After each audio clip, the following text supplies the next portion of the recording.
ये बिंदास काव्या कैसे हुआ? बिंदास नाम कहाँ से आया? कौन है प्रवेश मिश्रा की गर्लफ्रेंड? और गर्लफ्रेंड्स तो बहुत यही कि हिट वीडियोस बन रहे हैं, स्कूल पे अफेक्ट हो रहा है, तो ऐसे चलता रहा। मेरे मम्मी पापा रात रात भर रोते थे, मुझे बहुत बुरा लगता था।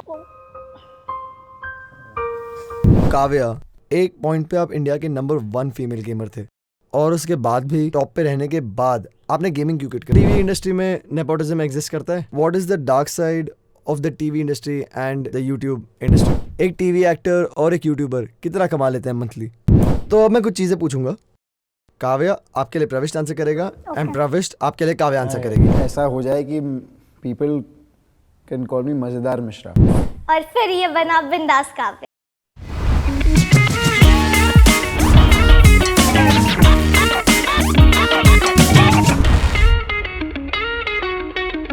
Hello everybody, I'm Vinit Jain, your host of the Unboxing Podcast and welcome to another episode. जो हमारे आज के गेस्ट हैं, उनके साथ हमने बहुत सारा काम किया है। एक है Kavya Yadav, also known as बिंदास काव्या। जितनी लोगों की मंथली सैलरी नहीं होती, उससे ज्यादा इनके दिन के सब्सक्राइबर्स बढ़ जाते हैं। अभी कितने हैं? 12 मिलियन? हाँ, 12 मिलियन 12 मिलियन सब्सक्राइबर्स हो गए। बहुत ही हार्ड वर्किंग लड़की है ये। एवरी 2 डेज इनका एक व्लॉग आ जाता है, प्लस शॉर्ट्स डाल देती है, प्लस रील्स डाल देती है, प्लस BTS भी डाल देती है, प्लस म्यूजिक वीडियो कर लेती है, तो बहुत कुछ कर लेती है। Thank you so much. और हमारे जो सेकंड गेस्ट है वो एक बहुत ही रिनाउंड टीवी एक्टर प्रवेश मिश्रा। मैं बहुत कुछ नहीं कर लेता जितना काव्या सोशल मीडिया पे नहीं नहीं, ये भी बहुत कुछ मैंने कर जब लेते हैं। इंट्रोडक्शन में वेन्यू सिंह ना ये कर लेती है यार मेरे इसमें क्या हाँ, बहुत। प्रवेश मिश्रा टीवी एक्टिंग कर लेते हैं, जो बहुत ही डिफिकल्ट जॉब है। एवरीडे शूट करना सुबह से रात तक। वो हमारे म्यूजिक वीडियोस कर लेते हैं और कभी कभी 300-400 सालों में एक आध बार व्लॉग आ जाता है। हाँ, उसको हम अभी कुछ करके 100 साल में एक कर देंगे। और क्या हालचाल है आप लोगों के आज? मैं एकदम बढ़िया हूँ, आप कैसे हो? एकदम बढ़िया, बस अपने एपिसोड के लिए एक्साइटेड। आप कैसे हो प्रविष्ट? अमेजिंग भाई। मैं यहाँ आने नहीं वाला था। ऐसा था कि थोड़ा सा डाइसी हो गया था, पहुँच पाऊंगा या नहीं पहुँच पाऊंगा बिकॉज ऑफ द ट्रैफिक। हमारा सेट नायगांव में था तो बट इवेंचुअली मैं टाइम पे पहुँच गया। वैसे काव्या ने जब भाई व्हेन यू आस्क्ड हर कि कैसे हो तो शी सेड बढ़िया। ये बढ़िया क्या होता है? तुम्हारा स्टाइल है हाँ। मजामा वाला। हाँ, तो भाई फिर से पूछो, अब काव्या फिर से बताइए सही अब बात। मैं बता- केम छो काव्या? एकदम मजा माचो। मजा मैं भी मजामा बोलो भाई। मजामा नहीं, बाकी पूरा सेंटेंस नहीं आता ना। मजामा बस इतना ही बोलना। मजामा बोल दो। तो काव्या, एक बहुत ही बर्निंग क्वेश्चन है, सिर्फ मेरे माइंड में नहीं, आई एम श्योर बहुत लोगों के माइंड में। ये काव्या तो ठीक है, ये बिंदास काव्या कैसे हुआ? बिंदास नाम कहाँ से आया?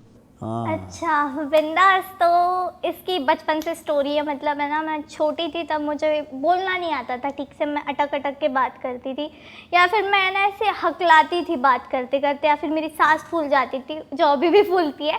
लेकिन मुझे है ना ऐसे पापा बोलते थे कि तू बहुत बिंदास है, अच्छे से बात कर, एकदम बिंदास तरीके से अपनी लाइफ जीना है, बिंदास रहना है, ऐसे सब बोलते थे। बिंदास बिंदास। मेरी मम्मी ने भी बहुत बार बोला है कि कोई बात नहीं, किसी से डरना नहीं, तू बहुत बिंदास है। और मैं एक ऐसी लड़की थी जो है ना बहुत डरती थी, मतलब सबसे।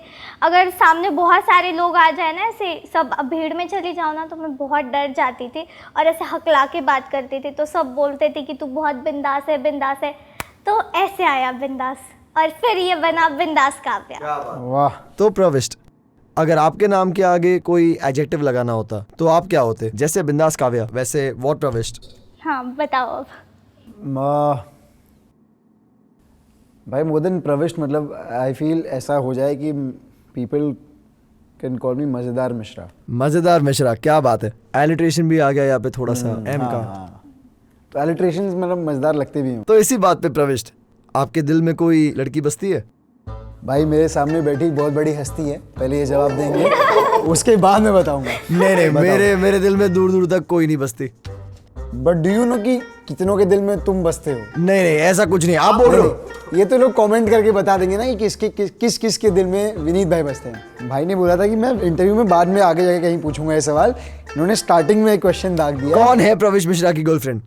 भाई फिलहाल कोई नहीं है। अच्छा, गर्लफ्रेंड या गर्लफ्रेंड्स? ना फ्रेंड है ना गर्ल है, फ्रेंड है, गर्लफ्रेंड नहीं है। और गर्लफ्रेंड्स तो बहुत है, बहुत दूर की बात है भाई, वो हो ही नहीं पाएगा। तो काव्या, आपकी यूट्यूब की जर्नी कैसे स्टार्ट हुई? थोड़ा सा हमें ब्रीफ में मत बताओ, लंबे आंसर में बताओ। ओके, बताती हूँ, बहुत लंबा हो जाएगा। तो मेरी यूट्यूब की जर्नी स्टार्ट हुई आज से 7 साल पहले। मतलब मुझे बचपन से ही बहुत शौक है, ऐसे टीवी के सामने अगर कोई डायलॉग बोल रहा है या कुछ चल रहा है तो मैं उसको रिपीट करती थी, वैसे ही एक्टिंग करती थी। और फिर मम्मी का मोबाइल रहता था तो उसमें कैमरा ऑन करके दिन भर इधर उधर घूमना, बात करना उसमें। हाँ, बात करना आता नहीं था, अटक अटक के बात करती थी, लेकिन करती थी। तो फिर जैसे जैसे बड़ी हुई मुझे ऐसे लगा कि यार मुझे भी टीवी सीरियल में जाना है, मुझे भी जाना है वहाँ पे टीवी में, सब लोग मुझे देखेंगे। मेरा यही ड्रीम है बचपन से, अभी भी मेरा यही ड्रीम है कि मुझे एक बार एटलीस्ट टीवी सीरियल में जाना है। तो फिर ऐसे ही हम लोग यूट्यूब देख रहे थे तो मुझे ऐसे लगा, मम्मी को ऐसे लगा कि हमें भी ऐसे यूट्यूब पे वीडियोस बनानी चाहिए, व्लॉग्स बनानी चाहिए। तो ऐसे सोचा नहीं था कि हाँ हम बनाएंगे, लेकिन फिर मम्मी ने बोला कि ठीक है। मैंने भी बहुत इंटरेस्ट दिखाया कि मम्मी चलो हम चैनल बनाते हैं। तो फिर मम्मी ने और मैंने, हम दोनों ने मिलके चैनल बनाया। तो ऐसे नाम ऐसे मुझे चाहिए था कि जो बहुत फेमस हो। मैंने सोचा नहीं था इतना फेमस होगा, thank you so much. But ऐसे चाहिए था कि जो सबसे यूनिक हो, सबसे अलग हो। तो फिर बिंदास बिंदास जैसे पापा बोलते थे, तो मैंने सोचा मम्मी हम बिंदास काव्या नाम रखते हैं। तो मम्मी ने बोला यस, तो मम्मी ने बोला कि चलो ठीक है, ये नाम अच्छा है। तो वैसे यूट्यूब जर्नी स्टार्ट हुई और हम कहीं बाहर गए थे घूमने के लिए। तो फिर मैंने सोचा कि व्लॉग बना लेते हैं। तो ऐसे टूटा फूटा व्लॉग, मम्मी के मोबाइल में से बात करना नहीं आ रहा है, कुछ समझ नहीं रहा है, फिर भी ऐसे व्लॉग बना रही थी मैं। फिर उसको ऐसे मोबाइल पे ही एडिट किया, तब कुछ इतना नहीं समझ में आता था। मोबाइल पे एडिट किया, फिर मम्मी को बोला कि मम्मी बताओ इसको कैसे अपलोड करना है। तो मम्मी ने बताया कि इसको ऐसे ऐसे अपलोड करना है, करो। फिर उसके बाद में हमने है ना वो सारे रिलेटिव्स में शेयर कर दिया वीडियो कि प्लीज़ आप देखो और लाइक करो। मैंने ये तक बोला था कि प्लीज़ देखो, लाइक करो, और मेरे जितने भी फ्रेंड्स थे उनको भी बोला। तो रिलेटिव्स का ठीक है, उस पे 1K व्यूज़ आ गए। मैं बहुत खुश हो गई कि अरे 1K व्यूज़ आ गए। कितने व्यूज़ आए स्टार्टिंग में? 1K लोगों को याद था कि भाई उसमें 16 व्यूज़ आए थे, जिसमें 12 तो मेरे घर वालों के थे और 4 पता नहीं कहाँ से। तो बहुत सारे घर वालों के व्यूज़ थे। तो तभी मतलब जो फ्रेंड्स होते हैं वो मेरा मजाक उड़ाने लगे कि ये क्या बात कर रही है, तेरे को बात करना नहीं आ रहा है, कहाँ हीरोइन बनने चल रही है तू, ये कैसे बोल रही है। वो मतलब मेरी एक्टिंग करके दिखाते थे मेरे को कि देख तो ऐसे बात करती है, देख तो मेरे को वो चीज़ बहुत हर्ट होती थी कि यार ऐसे थोड़ी ना होते हैं फ्रेंड्स ऐसे चाहिए जो सपोर्ट करे। तो मम्मी ने बोला कि ठीक है कोई बात नहीं। और फिर उसमें मेरा धीरे धीरे स्टार्ट हो गया। फिर मुझे ऐसे चाहिए था जैसे चल रहा है मेरा यूट्यूब चैनल, 50K हो गए थे मेरे सब्सक्राइबर बहुत मेहनत कर करके। तो फिर मैंने मम्मी को बोला 1 साल में। हाँ 1 साल में। तो फिर मैंने मम्मी को बोला कि मम्मी अभी मोबाइल से तो व्लॉग नहीं चलेगा, एक कैमरा लेना पड़ेगा। तो पापा को तब इतना इंटरेस्ट नहीं था यूट्यूब वगैरह में। तो पापा बोल रहे कि कर रहे हो तो करो, ठीक है, टाइम पास के लिए कर रहे हो, अच्छा है, पढ़ाई पे भी फोकस करो। तो पढ़ाई पे फोकस था। तो मैंने मम्मी को बोला कि मुझे कैमरा भी चाहिए, कैमरा दिला दो कुछ भी करके। तो मम्मी ने और मैंने बहुत ज़िद करके पापा से कैमरा मांगा कि पापा कैमरा चाहिए यूट्यूब के लिए। तो पापा तो पहले बहुत ना बोल रहे थे, लेकिन इतना हम ज़िद कर रहे थे तो हाँ बोल दिया पापा ने। पापा ने कैमरा ला के दे दिया। फिर उसके बाद में चल रहा था मेरा यूट्यूब जर्नी, स्मूथली चल रहा था। फिर जैसे जैसे मैं थोड़ा ग्रो करती गई तो फिर हेट वीडियोस बनना स्टार्ट हो गए। तो इतने भयानक हेट वीडियो, मतलब बहुत हेट देखा है हमने, हमारी पूरी फैमिली ने बहुत हेट झेला है। मैं छोटी थी, मतलब इतना नहीं समझ था, मैं बात करती थी, व्लॉग्स बनाती थी, डालती थी, लेकिन जो होते हैं वो हेट वीडियोस में बात करने वाले अभी मैं बता नहीं सकती। मेरे मम्मी पापा रात रात भर रोते थे जब हेट वीडियोस बनते थे, लेकिन फिर भी उन्होंने मुझे कभी सपोर्ट करना नहीं छोड़ा। वो ऐसे ही मुझे सपोर्ट करते रहे। मेरे पापा बोले कि दुनिया लगी पड़ी है आपके बच्चों को पीछे खींचने के लिए, आप अपने बच्चों का हाथ कस के पकड़े रहो। जितने भी पेरेंट्स देख रहे हैं, अगर आप अपने बच्चों का हाथ पकड़े रहोगे तो दुनिया की कोई ताकत उनको नहीं रोक सकती आगे जाने के लिए। तो ऐसे चलता रहा। मेरे मम्मी पापा रात रात भर रोते थे, मुझे बहुत बुरा लगता था। और ऊपर से रिलेटिव्स ने फ़ोन कर करके वो बताते ही थे कि देखो आपके बेटी के बारे में ये बोल रहे, देखो आपकी बेटी के लिए ये बोल रहे, तो बंद कराओ उसका चैनल, ये सब क्या चल रहा है, अच्छा लग रहा है क्या। भाई आज जहाँ पे पहुँचे अब तो सारे रिलेटिव्स का मुंह बंद हो गया। सही बात है। अब तो वही मेरे को लगता है वही बोलते होंगे, अरे बिंदास खावे ये तो मेरी भतीजी है, तुमको पता है। तो वो बोलते हैं काफी सुन एक फोटो एक वीडियो भेज दे तू बर्थडे है बिटिया का बर्थडे ये सब होता ही होगा हम श्योर नहीं ये होता ही है। अब हम बात नहीं करते उससे। अरे तो फिर पापा ने बहुत झगड़ा किया कि ठीक है नहीं ना मेरे बेटी के बारे में आप कुछ मत बोलो, आप हमसे नाता तोड़ लो। पापा ने सबसे रिलेटिव्स से फ़ोन पे झगड़ा किया कि तुम अभी कभी इधर फ़ोन मत करना ना हमारे घर पे आना। तो वो बात मुझे पापा की बहुत अच्छी लगी कि सब लोग इतना बोल रहे थे उनको कि आप अपनी बेटी को रोको, ये सब क्या चल रहा है यूट्यूब पे, अच्छा लग रहा है क्या आपको। तो पापा मेरे पीछे स्ट्रांगली खड़े थे कि नहीं मेरी बेटी जो भी कर रही है वो अच्छा कर रही है, मैं उसके पीछे स्ट्रांगली खड़ा हूँ। अगर आज मेरे मम्मी पापा खड़े नहीं रहते उस दिन मेरे पीछे तो शायद मैं आज यहाँ पे नहीं होती। So thank you so much mummy papa, thank you thank you. मतलब अभी आप लोगों को पॉडकास्ट में दिख नहीं रहा होगा बट आंटी यहीं पे बैठी, अंकल भी यहीं पास में, मतलब बहुत बहुत बड़ी बात है आई फील। मतलब और पेरेंट्स का सपोर्ट सबसे इम्पोर्टेंट सपोर्ट होता है, स्पेशली भाई उस टाइम पे व्हेन मतलब आपका जैसे शी साइड की अब हेट वीडियोस बन रहे हैं और फैमिली भी सपोर्ट नहीं कर रहे, रिलेटिव्स बाकी सपोर्ट नहीं कर रहे। और प्लस बहुत आपने मुश्किल होता है। एक दो बार बोला जब मैं छोटी थी, आप बहुत ही छोटे थे उस टाइम पे, बहुत मतलब अभी भी आई थिंक आप काफ़ी यंग हो। हाँ तो उस हिसाब से even at this age to have that kind of maturity it's a very big thing. मैं शी सीन्स हूँ इतना बड़ा जर्नी। हाँ मतलब 7 साल हो गए। तो ये तो मैं बता रही हूँ लेकिन हमने ये देखा है, हमने ये झेला है, हम बता नहीं सकते क्या सिचुएशन हो गई थी घर की सब लोगों की। और ऊपर से मेरे स्कूल पे भी बहुत इफ़ेक्ट हुआ है यूट्यूब का, हेट वीडियोस का। मुझे मतलब तब इतना समझ नहीं था तो हम जैसे मैं स्कूल जाती थी तो मुझे टीचर लोग साइड में बिठा देते थे सबसे कि नहीं तू उधर नहीं बैठेगी, तू उधर एक कोने में बैठना। मतलब सारे क्लासमेट एक जगह बैठे और मैं अकेली उधर बैठी हूँ।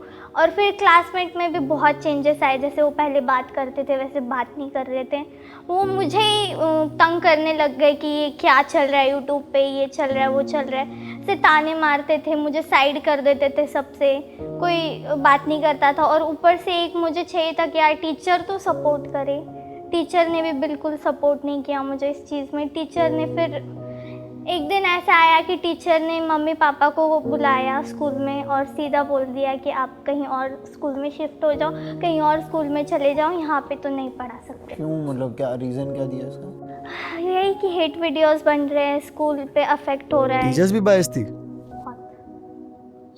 उन्होंने मेरे को बहुत बहुत तंग किया है, मैं बता नहीं सकती। कि वो बोल रहे थे कि आप साइड में बैठो, इनको साइड में बैठा देना, ये यहाँ पे नहीं बैठेगी सब लोगों के बीच में। जैसे सब बैठ रहे थे तो मुझे बहुत ऐसे फील होता था कि यार मैं अकेली, मैंने ऐसा क्या किया, मेरी क्या गलती है इसमें जब हेट वीडियोस बन रहे तो मैं क्या कर सकती हूँ। तो बहुत ज़्यादा झेला है, टीचर्स ने बिल्कुल सपोर्ट नहीं किया मुझे। और फिर दूसरे स्कूल में जाने के बाद जहाँ पे सिर्फ गर्ल्स थी, गर्ल्स का तो बाप रे बता नहीं सकती, वो भी बहुत ज़्यादा ऐसे ये करते थे मेरे को कि स्कूल चेंज किया था फिर उसके बाद? चेंज कर दिया था स्कूल, मतलब हाई स्कूल था, इंग्लिश स्कूल था। इंग्लिश स्कूल से फिर मैं गवर्नमेंट स्कूल में गई, वहाँ पे सिर्फ गर्ल्स थी तो वहाँ पे भी मुझे ठीक से नहीं रहने दिया। वहाँ पे भी बहुत मतलब बहुत टीचर लोगों ने भी कि यार ये तो ऐसी है, ये तो ऐसी है। अगर मैं यहाँ से जा रही हूँ तो अगर पीछे से इतने सारे आवाज़ आते थे मेरे को कि यार ये ऐसे कानफूसी में बात करना, फिर मेरे बारे में ऐसे बात करना, तो मेरे को इस चीज़ का बहुत बुरा लगता है अभी भी। जब मैं दूसरों को देखती हूँ कि यार इनकी स्कूल लाइफ कितनी अच्छी थी, मेरे पास वैसे कोई मेमोरीज़ नहीं है कि मेरे स्कूल में ऐसे हुआ था, मेरे टीचर्स ने इतना सपोर्ट किया था, तो मैं क्या मेमोरी लेके चलूँ। ये मेमोरी है मेरे पास कि मेरे टीचर ने मुझे सपोर्ट नहीं किया, मुझे साइड में बिठा के रखा, सबसे अलग कर दिया। तो ये थी मेरी यूट्यूब जर्नी। यूट्यूब से तो बहुत सारे लोग जुड़ गए, मुझे बहुत सारा प्यार मिला, लेकिन जो मेरी स्कूल लाइफ थी वो पूरी ख़राब हो गई। मतलब मैं बता नहीं सकती कि कैसे कैसे हुआ मेरे स्कूल में, लेकिन ठीक है, जो लोग सपोर्ट करते मुझे, थैंक यू सो मच, आपने मुझे यहाँ तक पहुँचाया। तो ये थी मेरी यूट्यूब जर्नी। बिल्कुल, मतलब हर फैंस, काव्या के सारे फैंस, काव्या की फैमिली, मतलब मॉम डैड इतना स्ट्रांगली हैं साथ में। And then I am sure मतलब काव्या का खुद हार्ड वर्किंग नेचर है, मतलब हाँ यार, मतलब यू डिजर्व आपने जो चीज़ें उसके बाद गेन किए वो उससे बहुत बड़ी है, so you should always be happy about that.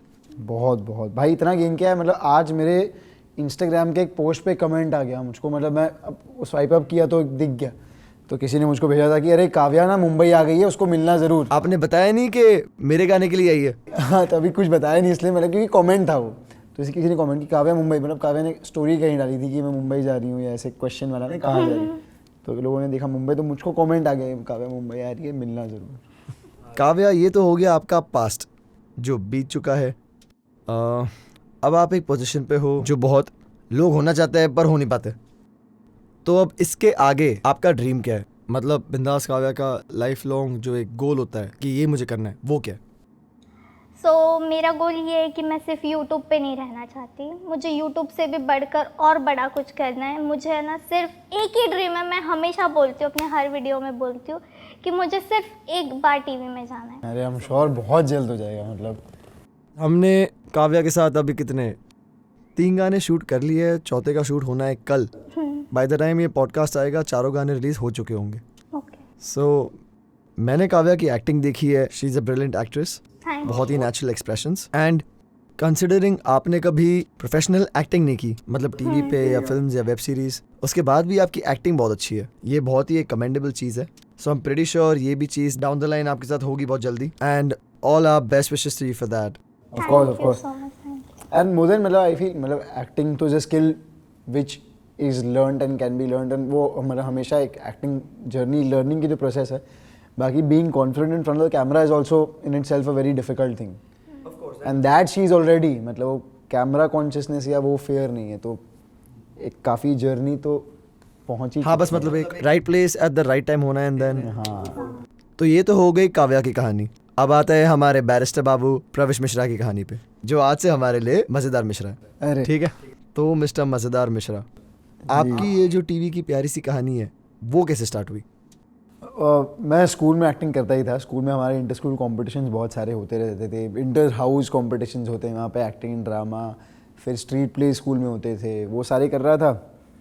फिर यहीं मुंबई में हम लोग जहाँ शूट कर रहे हैं उसके बस आगे ही इन्फिनिटी मॉल है, तो मॉल्स में जनरली ग्राउंड फ्लोर पे कुछ ना कुछ वो होता है ना, एक्टिविटीज़ होती रहती हैं, कोई एडवर्टिजमेंट या कुछ ऐसे, तो एक एक्टिविटी चल रही थी वहाँ पे, वो लोग ऑडिशंस ले रहे थे, ऐसे रैंडम ऑडिशन बच्चों के।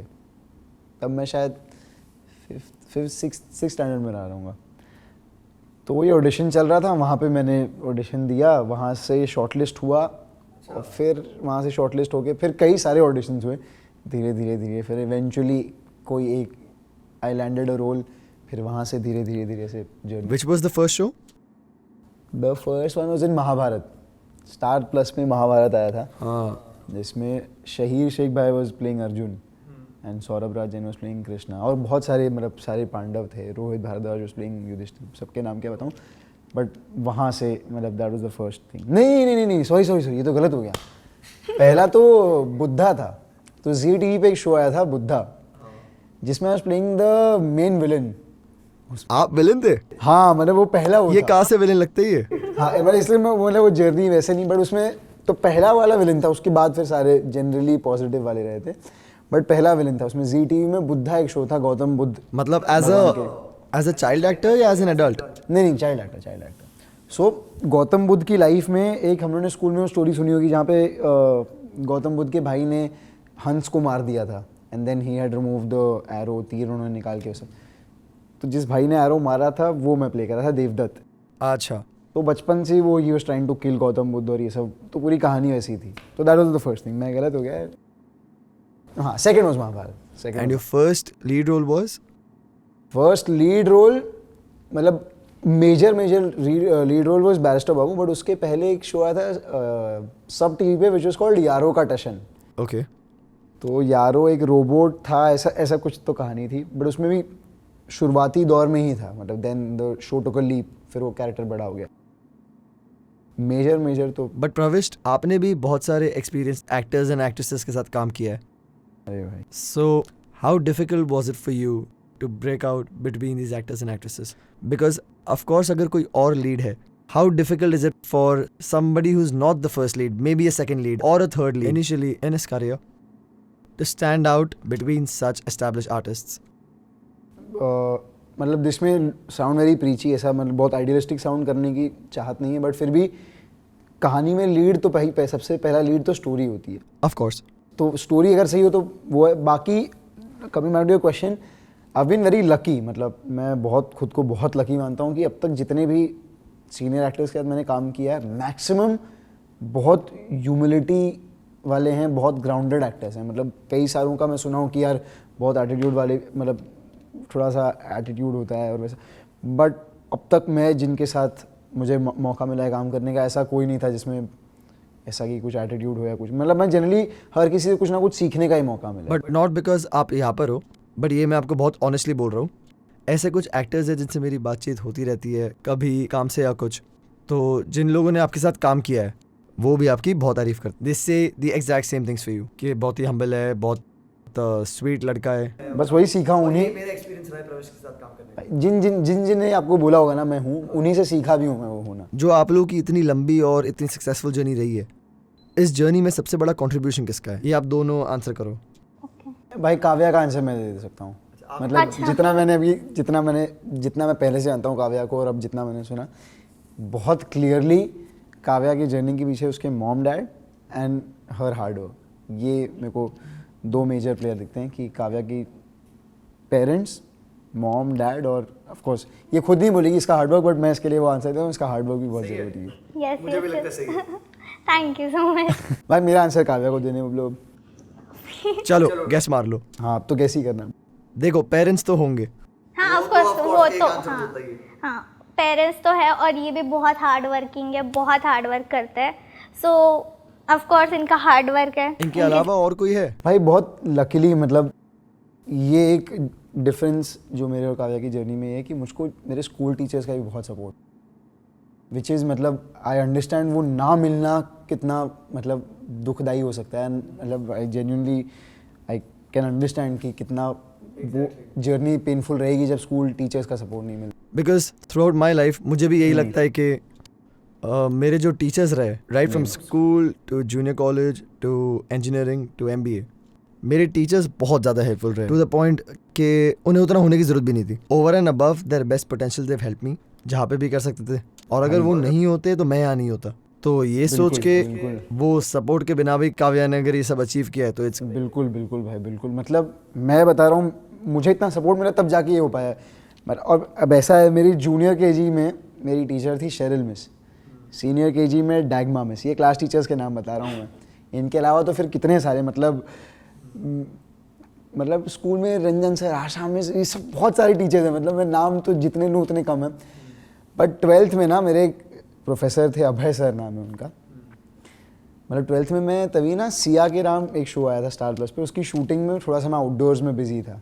तो 12th में मैंने ले लिया था, ISC था मेरा, और मैंने ले लिया था PCMB. अरे बाप रे, जिसको नहीं पता, PCMB is physics, chemistry, maths and biology. और अगर कोई सुपर ह्यूमन हो, सुपरमैन, तो भी वो नहीं कर पाएगा चारों साथ में. हाँ मतलब मुझको करना था PCB, मुझको करना था फिजिक्स, केमिस्ट्री, बायोलॉजी.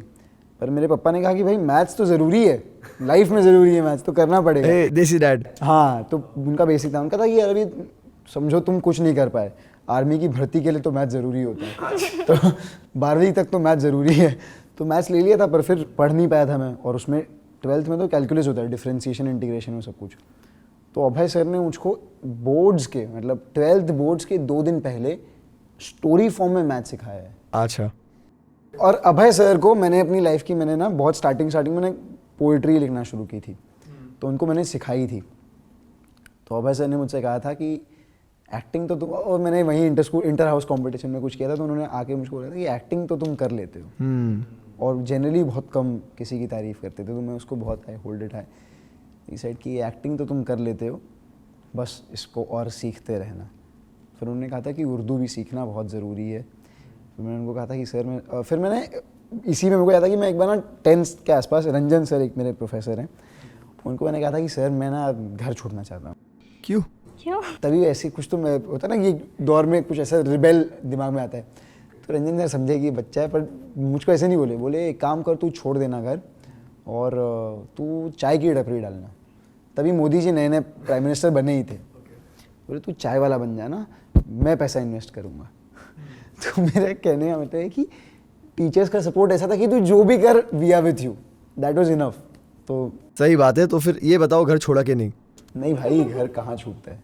वो तो बस बोले बचपने का ख्याल है वो. छोड़ता तो फिर मैं ही छूट जाता कहीं। तो काव्या, एक पॉइंट पे आप इंडिया के नंबर 1 फीमेल गेमर थे और उसके बाद भी टॉप पे रहने के बाद आपने गेमिंग क्यों क्विट कर दी? तो ये क्वेश्चन तो सबको बहुत है कि मैंने गेमिंग क्यों क्विट कर दी, क्यों छोड़ दिया। तो मैंने गेमिंग मेरे पापा की वजह से छोड़ी है। उसका भी बहुत बड़ा रीज़न है, बिकॉज गेमिंग तो अच्छा खासा चल रहा था मेरा। तो जो हेट वीडियोस थे तो मैं बहुत फ्रस्ट्रेट होती थी, बहुत मेरे को गुस्सा आता था। तो मैं सोचती थी कि यार गुस्सा किस पे निकालूं। तो गेमिंग तो खेल ही रही हूँ मैं, गेम दो कमेंट में आके ऐसे कुछ बोलते थे या फिर कुछ बोलते थे तो मैं उन पे पूरा फ्रस्ट्रेशन निकालती थी। ऐसे मैं पूरा भूल चुकी थी कि मैं लड़की हूँ, मैं पूरा लड़का बन के बात करती थी उनसे। अभी मैं सीधे सीधे बोलती हूँ, मैं गालियाँ दे देती थी उनको। अच्छा, उस उम्र में? हाँ बहुत, मतलब मैं ऐसे मुंह तोड़ जवाब दे देती थी। वो फिर वो क्या बोलेगा, कितना कमेंट करेगा, फिर मैं उनको कमेंट से भी ब्लॉक कर देती थी। अच्छा, तो वन वे अटैक। हाँ, तो फिर वो और फ्रस्ट्रेट होके दूसरे आईडी से आना, फिर वापस कमेंट करना। तो मैं बहुत बहुत मुंह तोड़ जवाब देती थी, गालियाँ भी दे देती थी। तो एक बार पप्पा ने सुन लिया तो मैंने बोला यार वो शिट, क्या हो गया अब मेरे से। तो उस टाइम पे थोड़ा सा पप्पा ने ऐसे आंखें दिखाई कि क्या चल रहा है। तो मैं थोड़ा सा कूल डाउन हो गई थी, 1-2 महीना कूल डाउन थी। फिर वापस मैंने वही रिपीट कर दिया। तो मम्मी ने मेरी शिकायत की कि ये देखो ये सब क्या चल रहा है, मतलब ये लड़का बन के बात कर रही है, बहुत ऐसे मुंह तोड़ जवाब दे रही है। तो फिर पप्पा आए, पप्पा ने बोला कि नहीं अभी ये सब नहीं चलेगा, ये सब बंद कर दो। मतलब खेलना है तो नॉर्मली खेलो, अच्छे से खेलो, लेकिन नहीं ये सब क्या चल रहा है, तो इसके बंद हो गया। तो प्रविष्ट और काव्या, फेमस होने के बाद आपके लाइफ में क्या चेंजेस है? मैं बताऊं पहले? हाँ बिल्कुल बिल्कुल। तो इधर नंबर बहुत बड़ा है ना। नहीं ऐसे नहीं है, मैं बोल रही हूँ, मैं बताऊं। नहीं बट वो इफेक्ट भी मैं समझ, बिल्कुल बिल्कुल मैं सुनना चाहूँगा पहले। ठीक है बताती हूँ। तो ऐसे पहले मैं ना कहीं पे भी बाहर चली जाती थी, मम्मी या फिर पापा को ले जाने की ज़रूरत नहीं पड़ती थी। मैं कहीं पे भी फ्रेंड्स वगैरह के साथ चली जाती थी। लेकिन फेमस होने के बाद मैं ना इतना बड़ा चेंज हो गया कि मैं अकेले बाहर नहीं जा सकती। मुझे किसी ने, मम्मी या फिर पापा या फिर मेरे मामा, उनको ले जाना पड़ता है साथ में।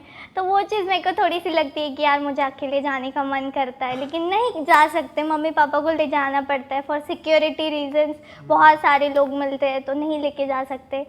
तो ये फेमस होने के बाद, लेकिन अच्छा हुआ कि मैं फेमस हुई। ठीक है, थैंक यू सो मच मुझे फेमस किया आपने, इतना सपोर्ट किया। अब आप बताओ। तुम रोड पे पानी पूरी खा पाती हो?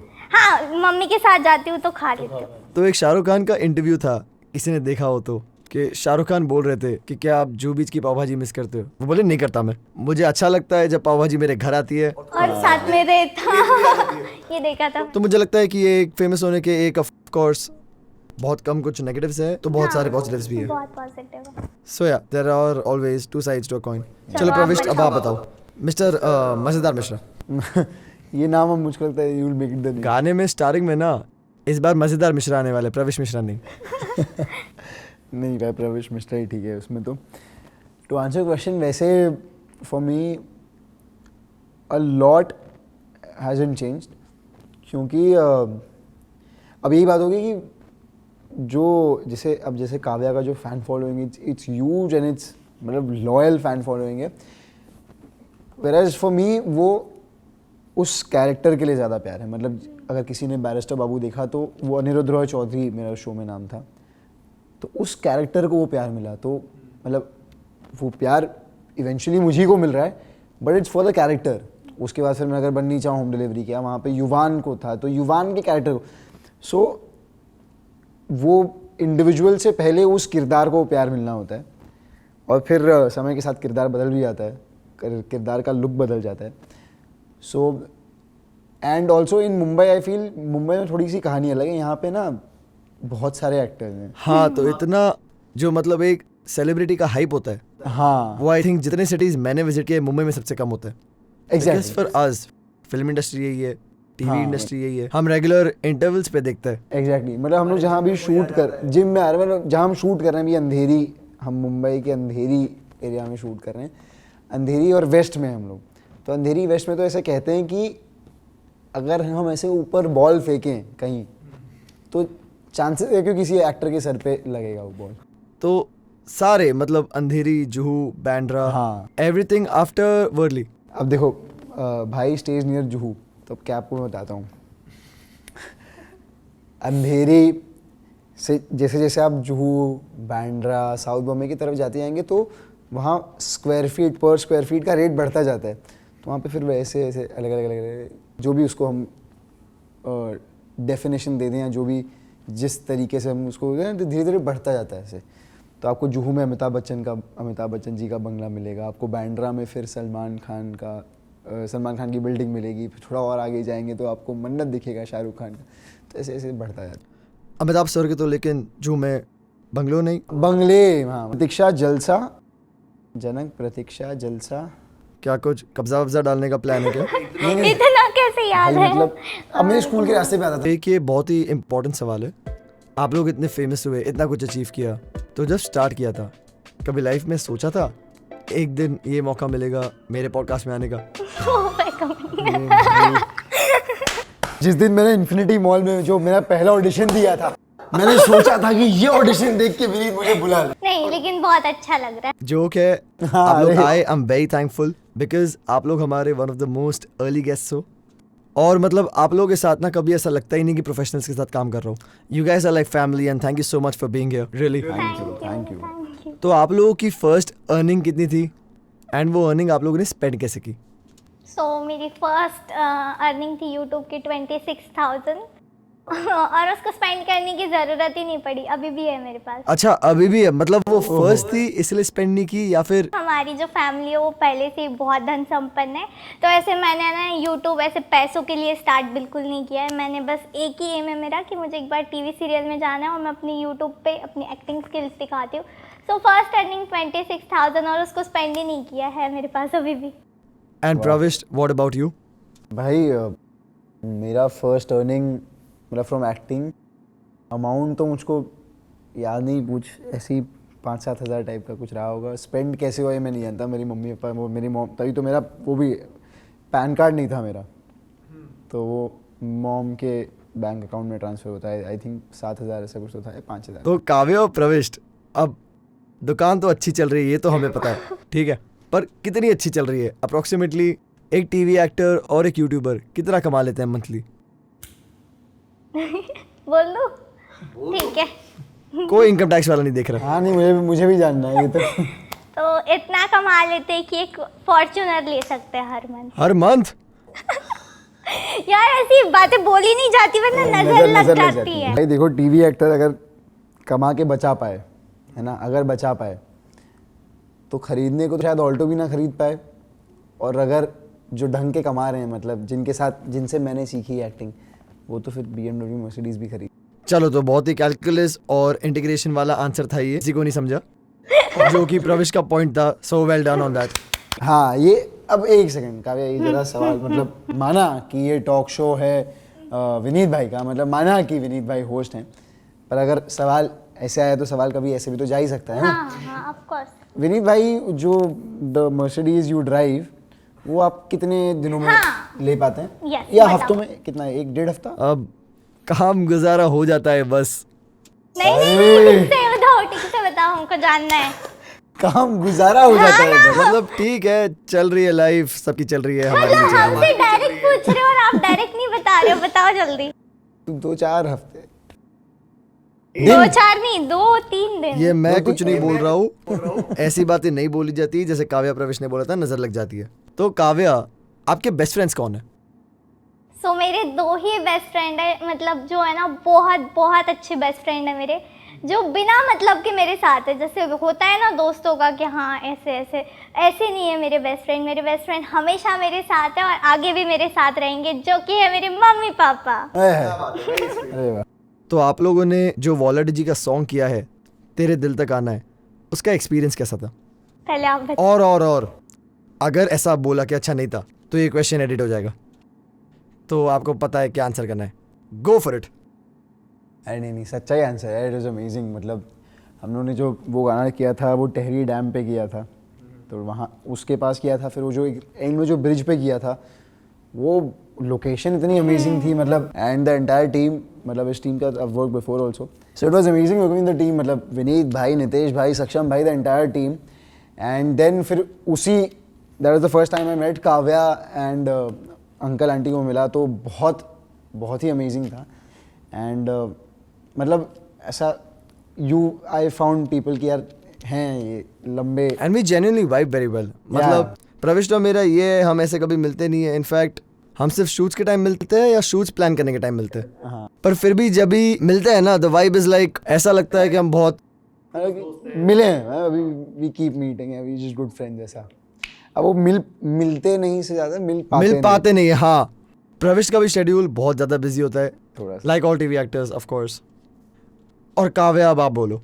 मुझे भी बहुत अच्छा लगा. मेरा फर्स्ट म्यूजिक वीडियो था, तो सबके साथ एक्सपीरियंस बहुत अच्छा था. हमारे डायरेक्टर जी भी बहुत सपोर्टिव थे, ये सर भी बहुत सपोर्टिव थे, मिस्टर विनीत जैन, उन्होंने भी बहुत सपोर्ट किया. Thank you so much. और मुझे लेने के लिए इतना अच्छा मौका मिला मुझे. Thank you so much. Thank you so much. पर अब प्लीज़ मुझे सर मत बोलो. ये मैं काव्या को ना कम से कम 157 टाइम्स बोल चुका हूँ. तो आप लोग सीनियर्स हो ना, हाँ, आपको मुझे सर ही भी बोलेंगे कभी ना. सर बोले. लेकिन इतने सीनियर थोड़ी है हम, 40 साल के थोड़ी है हम. I am just 21. ओह, मैं भाई के 2 महीने बाद पैदा हुआ था. नहीं, आई थिंक प्रविष्ट आप भी कितने, 25 नहीं 26. 25. सो आई एम 26. मैं कुछ महीनों बाद पैदा हुआ हूँ. वो मैं सच्ची बोल रहा हूँ. तो अब आते हैं इस टॉपिक पे कि आप एक दूसरे को कितना अच्छे से जानते हो. तो अब मैं कुछ चीज़ें पूछूंगा. काव्या आपके लिए प्रविष्ट आंसर करेगा एंड प्रविष्ट आपके लिए काव्या आंसर करेगी. तो काव्या का favourite food. Favourite food processing. तो कहीं मार लो, इससे तो बेटर ही होगा. दाल चावल. ओके ठीक है. बट वैसे फेवरेट फूड वैसे क्या है काव्या? पाव भाजी. अरे यार मेरे मन में कुछ समय के लिए आया था, मैं झूठ नहीं बोल रहा हूँ, सच्ची आया. नहीं आया था प्रविष्ट. अरे सच में ऐसा आया झूठ था. मत बोलो, हमें पता ही नहीं आया था प्रविष्ट. नहीं भाई सच में आया था. जब हम लोग वहाँ पे डिनर कर रहे थे तब ये, अब ये जब ये बोल रही ना, हल्का सा मुझको भी याद आ रहा बिल्कुल हल्का सा नहीं आया. है. अरे नहीं भाई, मैं क्या बताऊँ अब. चलो पाव भाजी. अभी काव्या आप बताओ. प्रविष्ट का फेवरेट हॉलिडे डेस्टिनेशन. क्या हो सकता है हॉलिडे डेस्टिनेशन? चलो हिंट दे दो. यूपी. गांव. क्या? गांव. हाँ मतलब गाँव जाना अच्छा तो लगता है, मज़ा आता है. फेवरेट क्या है? फेवरेट क्या है वो बताओ ना, मुझे थोड़ी पता होगा. फेवरेट मतलब कोई ऐसे सिंगल फेवरेट नहीं है. हाँ.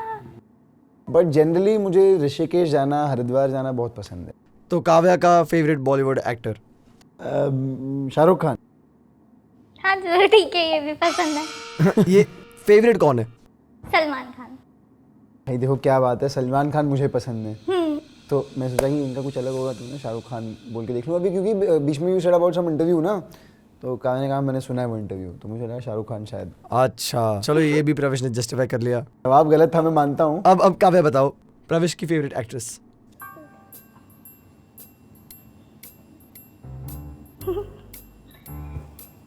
अब क्या बताऊँ मैं? चलो रॉन्ग नहीं, कुछ हिंट दे दो. हाँ हिंट दे दो. चलो हिंट. चलो एक हिंट दे दो. यार फिलहाल जो फेवरेट हैं वो उनकी कुछ समय पहले शादी हुई है. ऐसे बहुत सारी है. हाँ ना, अभी तो अभी कितने, हिंट, तो अभी मैं नाम ही बता दूं. अभी किसकी शादी हुई है? कियारा आडवाणी. कियारा आडवाणी. कियारा आडवाणी पसंद है, बट फेवरेट फिलहाल तो आलिया भट्ट है. I like her acting. अभी थोड़ी शादी हुई है उनकी. हाँ मतलब थोड़ी देर पहले, तो मतलब ऐसा लगता है कि कुछ मंच पहले या कुछ. नहीं मतलब चलो ठीक है, आलिया भट्ट बता दिया, मैं जीत गई. So winner is none of them. कोई भी किसी को नहीं जानता. आपने शूटिंग बहुत कम की ना हमारे साथ. अभी पहला म्यूजिक वीडियो है, कल हम लोग फिर शूट करेंगे. जब 2-3 म्यूजिक वीडियो हो जाएं, जब 2-3 बार काम कर लें जब साथ में, तब जाके तो पता चलता है ना. हाँ, जानने तो का इसमें- टाइम ही नहीं दिया हाँ आपने. इसमें कमी, मतलब इट्स योर फॉल्ट. चलो विनीत सर, आप मुझे ये बताओ, आपके दिल में कौन सी हीरोइन बसती है? बताओ भाई ये सवाल. सोच रहे हैं. देख बहुत सारी है ना, सबसे ऊपर कौन देखो है? मैं जो सबसे बड़ा फैन हूँ, हीरोइन का भी हुआ है appreciate the acting of a lot of actresses, but मैं फैन हूँ सबसे बड़ा शाहरुख खान का. बिल्कुल भाई बिल्कुल. तो हीरोइन नहीं, ऑफ कोर्स एक्टर है, बट मेरे लिए सबसे बड़े हीरो है. नहीं वो तो हीरो तो मतलब शाहरुख खान खैर है ही, पर सवाल तो काव्या का था हीरोइन. एक्ट्रेस मुझे भी आलिया भट्ट. उनकी एक्टिंग मुझे बहुत अच्छी लगती है, वेरी नेचुरल. और उनने जो राजी जैसी कुछ मूवीज बनाई, दिया जिंदगी। राजी हाईवे में मुझको बहुत मज़ेदार लगा था। आप लोग इंटरव्यू में ये रखिएगा, ये इंटरव्यू नहीं, पॉडकास्ट के वीडियो में ये होना ज़रूरी है। तो विनीत भाई ने बहुत समझदारी से और बहुत सूझबूझ से क्वेश्चन को किस तरह डॉज किया और कहा कि हीरोइन नहीं, हीरो है, शाहरुख खान का मैं फ़ैन हूँ। अरे माना कि आप फ़ैन हो, हीरोइन का तो फिर प्रवेश ने फिर से वही क्वेश्चन ऐसे घुमा के वापस मेरे पास ही ले आया, तो मैं डॉज कर नहीं पाया। फिर ये तो हो गए थोड़े मस्ती वाले क्वेश्चंस। अब आते हैं कुछ सीरियस क्वेश्चंस पे। भाई पिछला सीरियस क्वेश्चन आपका ये था कि हमको ये सब करने के बाद आपके शो में आके कैसा लगता है। हाँ, तो ये सीरियस क्वेश्चन क्या है मैं जानना जल्दी चाहूँगा। बताओ। ये जेन्युइनली सीरियस क्वेश्चन है। So what is the dark side of the TV industry and the YouTube industry?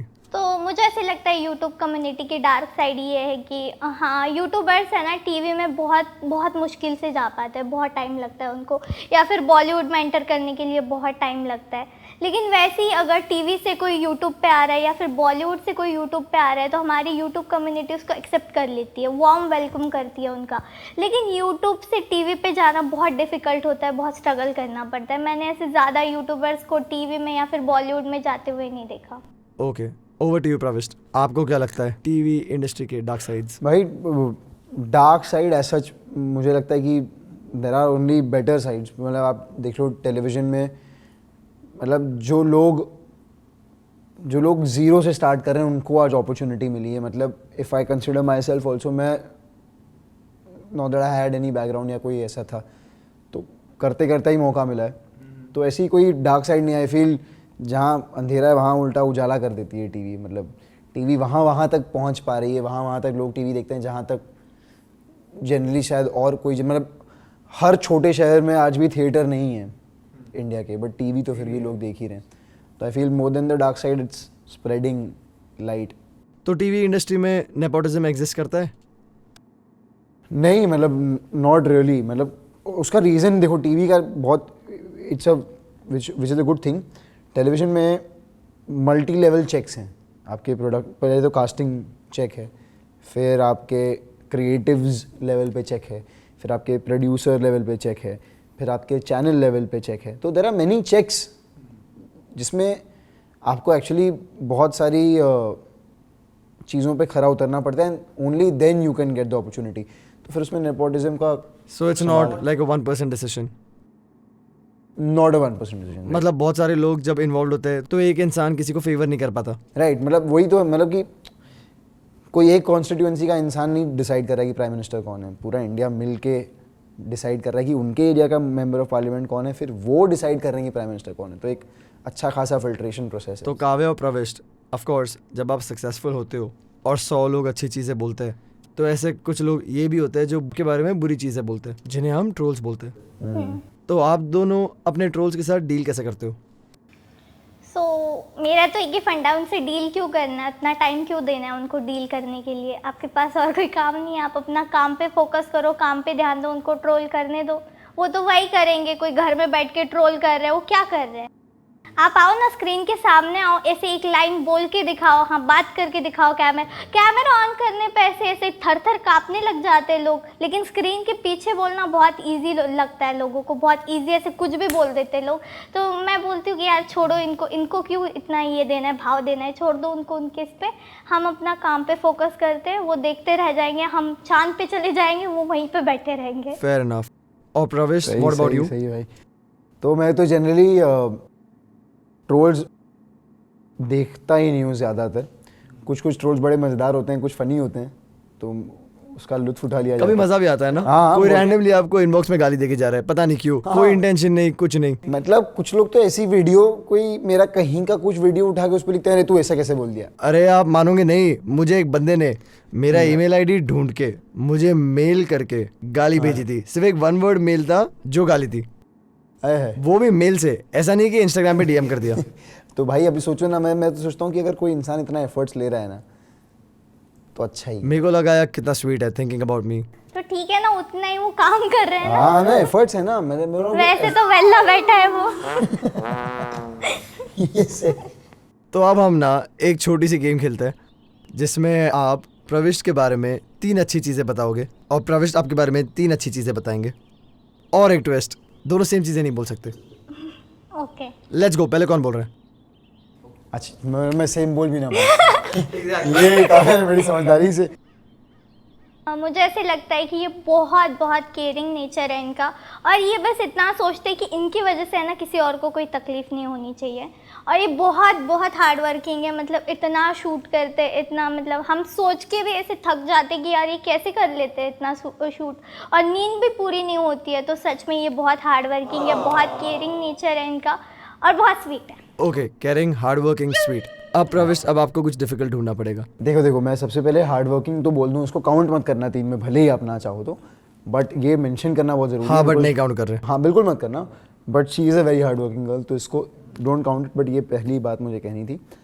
अब पॉइंट वाइज अगर हम लोग, बिकॉज यू वांट 3 पॉइंट्स, तो सबसे पहला तो मेरे को जो बहुत पसंद है काव्या के बारे में, she is a very family oriented girl. मतलब होता ना, अपने मॉम डैड की रिस्पेक्ट करना, उनको वो प्यार देना, उनको वो सम्मान देना। एंड स्पेशली जब क्या होता है ना, जब आपको बहुत एक अर्ली एज में इतना ह्यूज अमाउंट ऑफ सक्सेस मिल जाता है, कई बार हमको लगता है कि हम ही यस, और ये बहुत सारे क्रिएटर्स के साथ होता है, जो एक हाँ। अर्ली एज में without the right kind of maturity जब सक्सेस Right. मिल जाती है, तो वो सक्सेस तो- थोड़ी सी सर पे चढ़ जाती है। थोड़ी सी, मेरे को लगा थोड़ी ज़्यादा ही चढ़ती बट फिर that's a bad thing in the long run. Exactly वो तो ना कि अपनिज भगवान है, वो वाला हो जाता है। तो वो मैं I have never seen it in Kavya, and that is again because कि मॉम डैड को जो रिस्पेक्ट देना और उनका भी जो सपोर्ट मिला है, तो वो एक बहुत ही अच्छी बात लगती है मुझको। एंड आई फील मतलब वो जितने लोग सीख पाएँ, समझ पाएँ, उसे अपनी ज़िंदगी में अपना पाएँ, वो प्लीज़ करें, because that's the mantra to success I feel. 2 और है। तो सबसे पहले तो मैं यही कि फैमिली ओरिएंटेड है। दूसरा, ये क्रिएटिव बहुत है।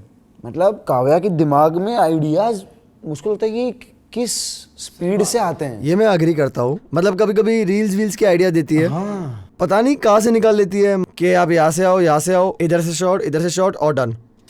ये बात मैं अग्री करता, मतलब मैं दोनों करता हूँ, बट मतलब ये बात मैं ज़्यादा करता हूँ। हाँ भाई, मतलब काव्या एक बार हमारे सेट पे आई थी, मेरे सेट पे आई थी, शूटिंग सेट पे, ये चाहते हैं कि तो वहाँ पे उतने ही समय में काव्या ने रील भी बना ली है, वीडियो भी बन गई और सब कुछ हो गया। मतलब मैं सोचता रह गया कि कैसे क्या होगा, और तब तक तो डन एंड डस्टेड। तो क्रिएटिव बहुत है। And the third thing is she is very humble. Again now this again comes to कि जब आपको एक अर्ली एज पे सक्सेस मिल जाती है, एंड मतलब आपको रिकग्निशन, अच्छा खासा रिकग्निशन है, एंड यू, सबसे बात तो ये होती है कि एक तो आपको रिकग्निशन मिल रहा है, आप बहुत अच्छा खासा नाम है आपका, दूसरी बात आप जानते हो कि आपका बड़ा अच्छा खासा नाम है, और आप हम्बल हो। आप हम बोलो, ये बहुत मुश्किल है। And maintaining that I feel is मतलब commendable, and she needs, like she deserves an appreciation for that. तो काव्य और प्रविष्ट, आपके लाइफ के सबसे स्पेशल या मेमोरेबल मोमेंट्स क्या है?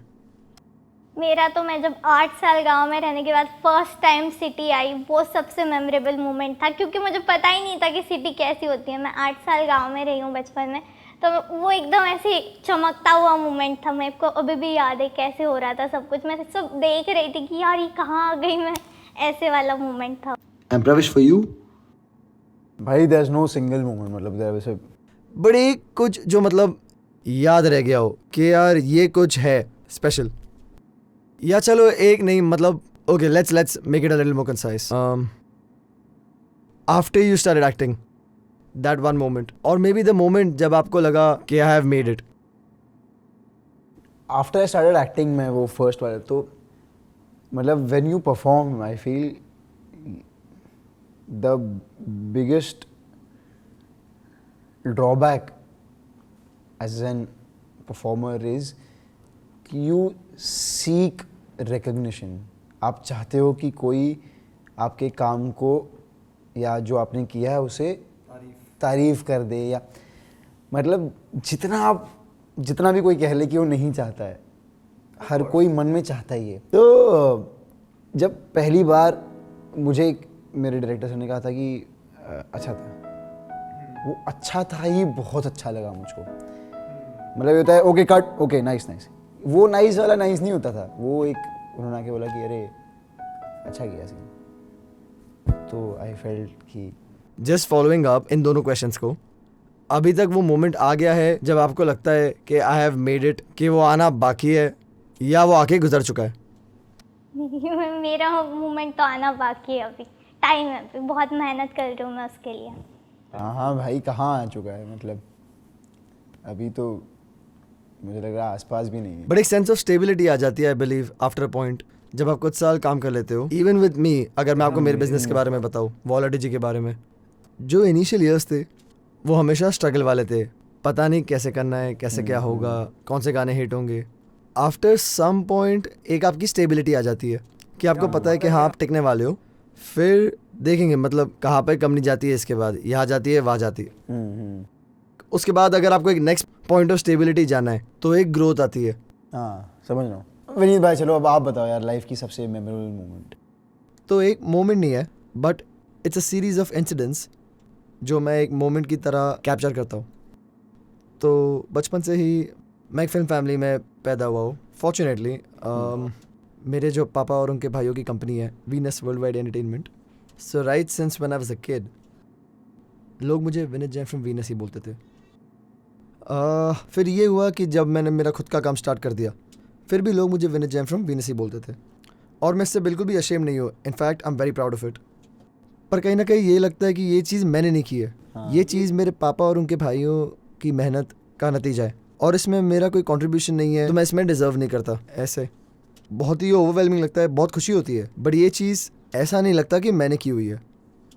फिर मैंने खुद की कंपनी स्टार्ट की और इवेंचुअली ओवर टाइम लोगों ने मुझे विनीत जैन फ्रॉम वीनस से विनीत जैन फ्रॉम वॉलडिजी बोलना शुरू किया। और जब अब लोग मुझे रेफ़र करते हैं तो सारे मुझे विनीत जैन फ्रॉम वॉलडिजी, सारे तो नहीं, उन्हें भी पता है वीनस है और विनीत जैन फ्रॉम वीनस भी करते हैं आज भी, और मैं उससे भी बहुत प्राउड हूँ। बट एक ये लगता है खुद का एक ब्रांड एस्टैब्लिश करना किया है। और अब लोग विनीत जैन फ्रॉम वॉलडिजी जब बोलते हैं तो वो चीज़ एक बहुत सेटिस्फाइंग लगती है, बिकॉज मेरी खुद की एक बेबी है जो आज अब 6 साल प्लस हो गए। तो 6 साल की मेहनत कल्टिवेट होके जो आज एक कंपनी एस्टैब्लिश हुई है, तो वो चीज़ देख के मुझे बहुत प्राउड फील होता है। बिल्कुल बिल्कुल भाई। एंड अगेन मतलब इसमें मैं जैसे Kavya has made something so big at such a young age, I feel इतनी बड़ी company banana again at this young age is also very commendable. I think one thing which is common between all of us, और काव्या का कुछ ज़्यादा ही जल्दी हो गया कि आई थिंक हमने काम सबने थोड़ा सा जल्दी स्टार्ट कर दिया कंपैरेटिवली। और काव्या आई थिंक आपने तो कब 10 ईयर्स के एज में 12 ईयर्स के एज में, और प्रवेश आपने? भाई 12 साल में तो मैं साइकिल से गिर गया था, मेरे यहाँ पे फ्रैक्चर आया था। नहीं, काम कब चालू किया था आपने? अच्छा हाँ, मुझे लगा 12 पे मैं क्या कर रहा था। ओके, आपने काम कब चालू किया था? हाँ वही 14-15। किसी को नहीं पता आज तक, ये मैंने कोई पब्लिक फोरम पे नहीं बोला है, बट मैं मेरी फर्स्ट कंपनी 18 ईयर्स के एज पे चालू होने वाली थी। अच्छा। उसमें अभी मैं नाम नहीं लूँगा, बट जो इंडिया के करंट टॉप क्रिएटर्स है जो मतलब बहुत बहुत ज़्यादा फेमस है, मैं उन्हें साथ में अंडर वन रूफ करके उनके साथ कंटेंट क्रिएशन चालू करने वाला था। बट कुछ लोग ऑन बोर्ड भी थे जो आज के टॉप क्रिएटर्स है, बट कुछ लोग नहीं भी थे। बिकॉज ऑफ सम सर्कमस्टेंसेस वो नहीं हो पाया, बट अगर आज वो हो जाता काम तो आई थिंक एक बहुत बढ़िया चीज़ हो जाती। बट कोई उस चीज़ का दुख नहीं है, क्योंकि वहाँ से मेरी दोस्ती इन क्रिएटर्स से हुई, एक नेटवर्क बन गया जो मुझे आज भी हेल्प करता है। और उसके बाद मैंने बहुत सारे उन क्रिएटर्स के साथ इस कंपनी में काम कर ही लिया, उनके गाने रिलीज कर लिए। वाह। सो ये भी एक चीज़ लगता है कि हाँ, जो चीज़ नहीं वर्कआउट होती, I think there is always something good which is coming up. Totally. तो इसी क्वेश्चन के साथ हमारा ये पॉडकास्ट का एपिसोड भी खत्म होता है। आई होप आप सबको बहुत अच्छा लगा होगा। Thank you so much, Pravish, Kavya, and everybody here in my team for coming here for the podcast and making it so special. आप लोगों के साथ मुझे हमेशा बहुत मज़ा आता है शूट करने में। आज हमने एक पॉडकास्ट भी शूट किया, इसमें भी बहुत ही ज़्यादा मज़ा आया and I am sure audience को भी बहुत अच्छा लगेगा। एंड कल अभी हमारा गाना शूट करते हैं। बिल्कुल भाई, it's a pleasure to meet the entire team और सबके साथ फिर से बस काम करने का मौका मिला, बहुत अच्छा लग रहा है। मिला। आई होप आप सबको भी मज़ा आया, आप दोनों को मज़ा आया पॉडकास्ट में। बिल्कुल भाई, बहुत मज़ा आया। And just to let the viewers know, अभी रात के बज रहे हैं 1:20। इसी के साथ हम बताना चाहते हैं कि हमें इस एपिसोड में बहुत मज़ा आया एंड वी श्योर कि जितना आराम मिल सके हम वो आराम करके वी विल मेक श्योर कि हम कल के गाने की शूटिंग में भी अपना 100% दें। एंड आप इस पॉडकास्ट को भी पसंद करें एंड ऑल्सो दिस। हाँ, और अगर आपको भी पॉडकास्ट अच्छा लगा तो कमेंट में बता देना। और आप अपने फैंस के लिए क्या बोलना चाहते हो?